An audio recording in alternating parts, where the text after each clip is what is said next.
You may not recognize my next guest by name, but some of the characters he has created are film legends. He was Mr. Eddie in a film called So Fine, and he'll go down in movie history as Jaws in several 007 films. Please welcome Richard Kiel. Yeah.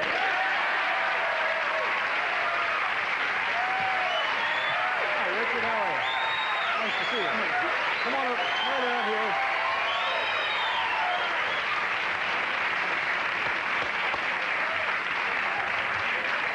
How you doing? This isn't one of Bill's chairs, is he? No, probably not the $121,000 kind. Is that going to be all right? Are you all right in there? Yeah, I'm fine, yeah. Okay. I understand you've been fooling around with my wife. Oh, gosh, what a rich sense of humor. That's April Fool. Yeah. Well, as a matter of fact, I'm one of your biggest fans. Well, that's very nice of you. No, I wasn't going to mention this, but you've referred to your size directly or indirectly here a couple of times. Yeah, I don't mind. Yeah, okay, how tall a person are you? I'm 7'2". 7'2", and what do you weigh? That's with my elevator shoes, which I don't have on. Yeah. And what is your weight? Well, I don't talk about that. No, I weigh about 330. Now, no, really.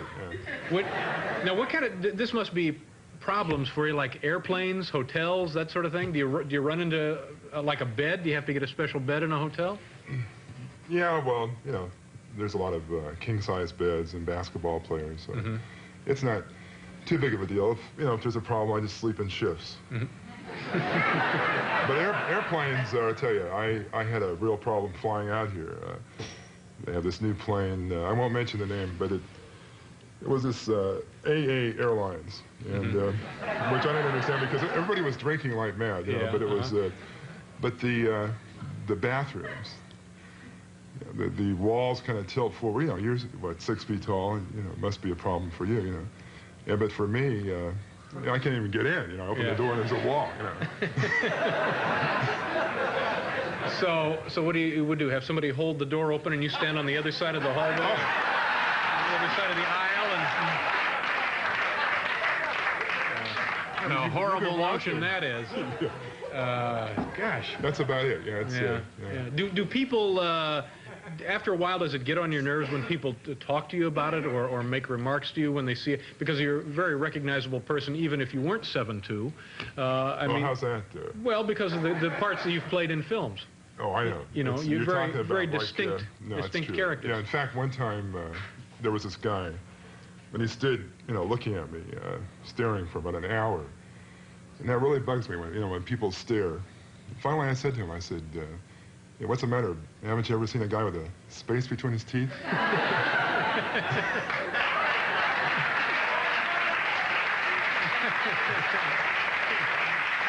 Oh, gosh.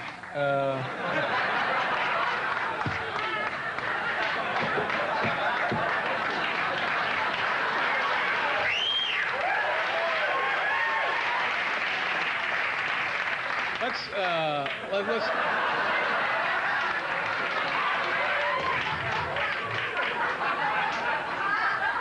ladies and gentlemen, I'll clear this auditorium. Let's talk about some of the parts that you've had in film. You were the guy with the steel. Actually, they were tools for teeth, right? Wasn't that the character of Jaws? They wanted a guy who actually could bite cable with his teeth and stuff like that. Yeah, and as a matter of fact, that was my audition for the film, which is kind of discouraging for an actor. They say, "Can you bite a steel cable in half?"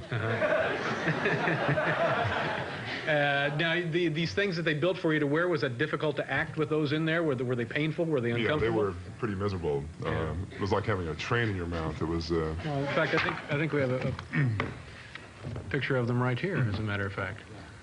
Yeah, these things were kind of like uppers and lower dentures made out of cobalt steel that went in the roof of your mouth, and they were a little rusty, and that painful expression I have in my face is because they're making me nauseated. Yeah. Good Lord. And then what is this one? This is, I guess, from a new film with you. Yeah, I just did a Western with Clint Eastwood called Pale Rider, and I got to ride a horse. I've always wanted to ride a horse, and as you can see, I play a leading man. Now, do you ride horses a lot? Do you ever ride horses? No, in fact, I hadn't ridden for years and years. The first time I rode in the film was a film called Rifleman, a TV show. They had this great big horse. Yeah, a long now, time ago. does that bother the horse to have someone of your size? In this particular film, they had just a regular horse, and the 330 pounds. I'm not real big in the seat, so it's like all in one spot. And then my legs kind of dangled down in all the wrong places for the horse. And, this is like a horse with 6 legs. And so, then he saw that gap between my teeth. Oh, stop it. Now, anyway, the horse got really, after about an hour sitting out, the movies you shoot over and over and over again, I guess he got kind of a pain in his back because he started complaining, and so in the show, I get off the horse and I have a confrontation with Clint, and I go back to get on the horse, and when I went back to get on the horse started backing away. That's it. I'm done. We got to do a commercial, Richard. We'll be right back.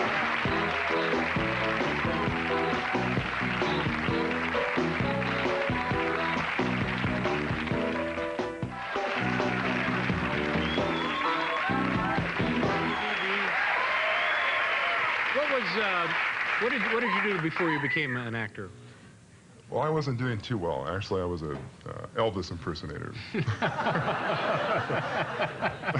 I did all kinds of things. I sold vacuum cleaners and door-to-door kind of stuff. Yeah, door-to-door. But folks were happy to see you on the porch. I used to knock on the roof. Knock on the roof. Yes. Before that, I was a bouncer in some of the famous country and western gin mills in the Hollywood. Where was this? Well, one was called the Rag Doll. Where about? What part of the country? North Hollywood. Oh, I see. Yeah. And actually, that's where I learned how to be an actor. Yeah. To get these crazy guys, they get too much to drink, and they get bigger and bigger. About 1 o'clock in the morning, they say, "Hey, guys, it's so big," And so they come up to me, and I figured rather than argue with them, I just kind of be real friendly, and I go,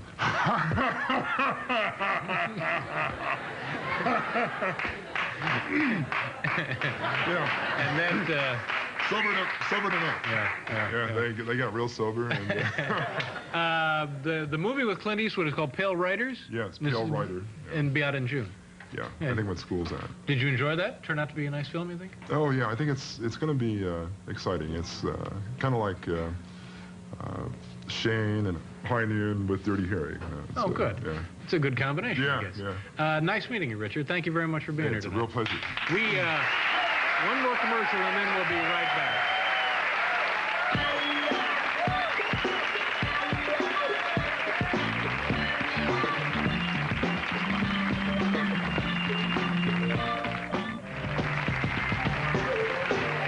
Thanks to Bill Cosby and Richard Kiel. Tomorrow on this program, Kim Alexis, Lev Schneider, the Russian psychic, and from Saturday Night Live, Jim Belushi. Have a nice night, folks. Thanks for being here. Good night.